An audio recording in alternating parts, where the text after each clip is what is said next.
இதே கேள்வியை அண்ணாமலை அவர்கள்ட்டையும் கேட்டாங்க. அவர் என்ன பதில் சொன்னார் அப்படிங்கிறதையும் பாருங்கள்.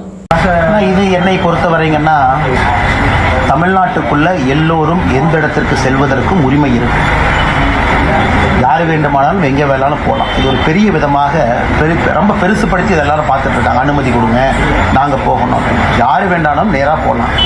ஒரு இன்ஃபர்மேஷன் கொடுத்துட்டு தொண்டர்கள்ட்ட சொல்லிட்டு நேரடியாக இந்தந்த இடத்துக்கு போகிறேன்னு சொல்லிட்டு போகலாம். ஆனால் என்னை பொறுத்தவரை ஒரு டிஜிபி அலுவலகத்தில் பாதுகாப்பு கேட்க வேண்டிய அவசியம் தமிழ்நாட்டில் இல்லைன்னு நான் பார்க்குறேன். ஏன்னா தமிழ்நாட்டை விட்டுக் கொடுக்க முடியாதுங்களா, நம்முடைய தாய் திருநாட்டை எப்போதும் விட்டுக் கொடுக்க முடியாது.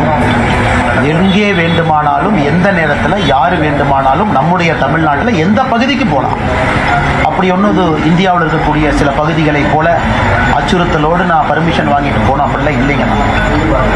அதனால் இந்த விஷயத்தை பொறுத்தவரை நான் அரசியல் செய்யலைங்கன்னா தைரியமாக போகலாம். அரசியல் தலைவர்கள் போகிறதுக்கு என்ன, ஒரு நாள் முன்னாடி சொல்லிட்டு கூட போகலாம். அவங்க பாதுகாப்பு அவங்க தான் பார்த்துக்கணும். காவல்துறை இருக்கிறாங்க, அவங்களும் பாதுகாப்பாங்க. அதனால் திரு விஜய் அவர்கள் கரூருக்கு வரணும்னு நினச்சா அதே கரூரை சார்ந்தவன் தான் நான். எங்கள் ஊர் வர்றதுக்கு அனுமதி எதுக்குங்க? நான் யார் வேணாலும் வரலாமே. எல்லாரும் டெய்லி வந்துட்டு இருக்காங்களே, தலைவர்கள் வர்றாங்களே.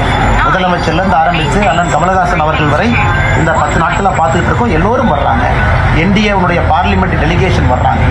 அதனால் கரூருக்கு எல்லோரும் வரட்டும். யார் தனிப்பட்ட முறையில் நான் அஞ்சலி செலுத்தினாலும் வரட்டும். ஏன்னா இந்த நேரத்தில் நான் கரூர் மக்களையும் விட்டுக் கொடுக்க முடியாது. ஏன்னா எங்கள் ஊருக்கு வர்றது ஏதோ ரொம்ப கஷ்டம்னா, அப்போ எங்கள் ஊரில் என்ன பூதகரமான மக்கள் இருக்கிறாங்களா? நீங்கள் வந்தாவே நாங்கள் பிடிச்சி பார்டரில் சாப்பிட்ற மாதிரி.